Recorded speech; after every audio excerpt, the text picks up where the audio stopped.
everybody, and welcome to this episode of Round 2, Afrosmurph Racing League. If you like what you see here, or you like what you saw in Race 1, like and subscribe. There's definitely more where that came from. We've got 15 of these things to do, so definitely stay tuned. Now, without further ado, let's boogie. Now, we've made a few more changes. We switched out the Exige because it was just too slow to keep up, so I put in a 1,500 horsepower Mustang. And with the 6 red lights gone, away we go. All-wheel drive definitely helping us here as we pretty much drive up the inside, force the MR2 out of the way, go up the inside again. I forgot I'm supposed to be in third person, so forgive me for that. AfroSmurph is now pushing up against the Porsche GT2 RS around the outside with all-wheel drive. It definitely makes it a little easier as the 458 going a little slower on the inside with the SLS right in front of him, just like the last race.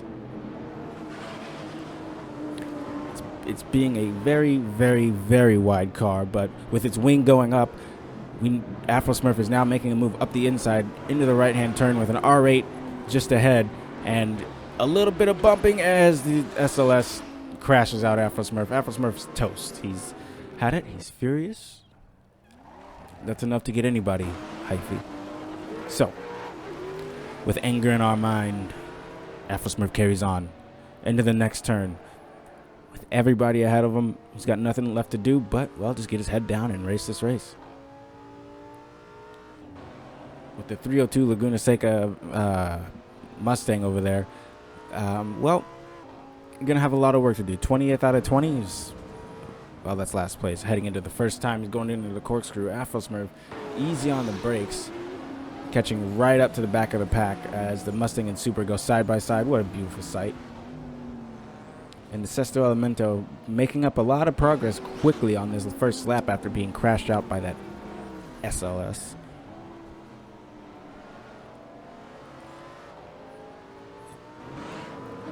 Getting the power down, and as we head into the final corner, AfroSmurph making a move up the inside on the Mustang and the Supra on the final corner. Power down right behind the MR2. The MR2, not enough speed to keep the Sesto Elemento behind as the Audi Quattro is right up there ahead of us, ahead of AfroSmurph. Again, into turn 1. No move being made, but close enough to have a good look. A good look at what the competition is doing ahead of us. Is the Audi Quattro slow coming out of there with the all-wheel drive. It is fast with its near 600 horsepower, but it ain't meant for this track. That's for sure. So we're going to look to make a move quicker than sooner rather than later, as AfroSmurph is now in 17th place, made up 3 positions on the first lap. But in order to get into the points, going to need 7 more to go.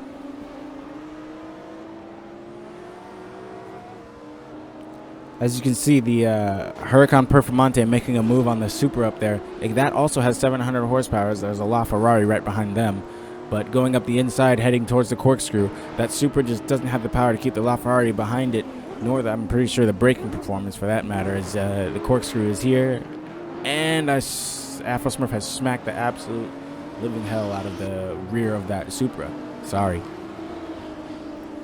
Getting into the dirt now, that LaFerrari kicks up dust just as I do, as the Quattro looking to make a move behind us. Not quite enough grip to make the move, as the LaFerrari just biding his time right behind that Supra. Easy does it. In 15th place now as we head onto this right smack into the back of the LaFerrari. Definitely didn't mean to do that, but rubbin's racing, I suppose, if you consider that a rub. But going up the inside of the Supra, squeezing us to the wall. I'm sorry, but I keep forgetting the third person, so I'm working on it. Give me a break. Around the outside of the LaFerrari, AfroSmurph with a Huracan in front of him. Getting the power down, the LaFerrari with its near 1,000 horsepower is still fast. It's still too fast. Gets the power down nicely. Not quite the aerodynamic capability, I don't think, as this Sesto Elemento, but the straight line speed more than makes up for it.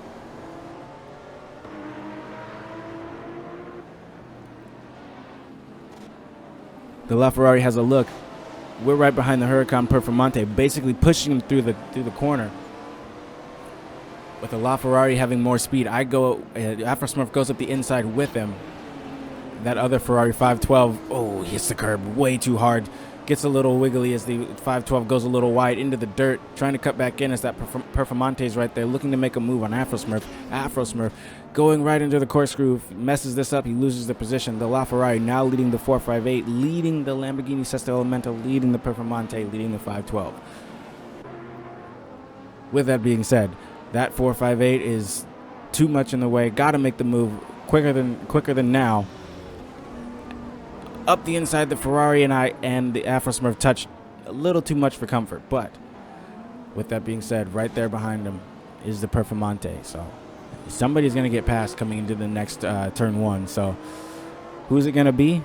Is it going to be AfroSmurph? Will it be the 458? For right now, it's the 458. As again goes up the inside, close to the wall. Dangerous place to make a pass, but a pass made nonetheless. Heading into the first braking zone. The 458 right behind me. The Performante, not enough time to make a move on that straight. Going a little wide, hitting the dirt. AfroSmurph still leading the 458 in 10th position now. This is a points-paying position. It's only one, but it's points.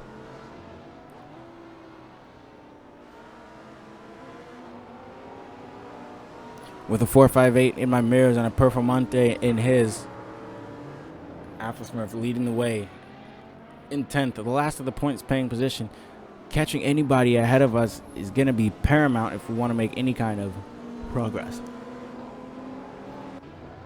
in championship points, as that LaFerrari looks to make a move up the inside. Can't tell yet if it's made it or not, but hitting the curb is not a good idea coming through that corner as we go towards the corkscrew.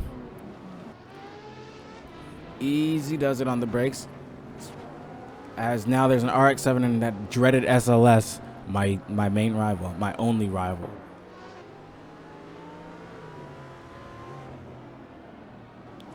That bastard is getting what it's coming to. I'm coming for you. It's the last thing I do, AMG SLS. With cold tires, AfroSmurph right here, ready to make a move on maybe the RX-7. The 458 has lost a lot of time behind, and there's somebody in the pits. It looks like the 1500 horsepower Mustang, for whatever reason, is in the pits. Maybe had a big accident just like I did, but it wasn't my fault. AfroSmurph now goes wide, looking to make any kind of move on the RX-7 and the SLS. They're side by side coming into the set of S section.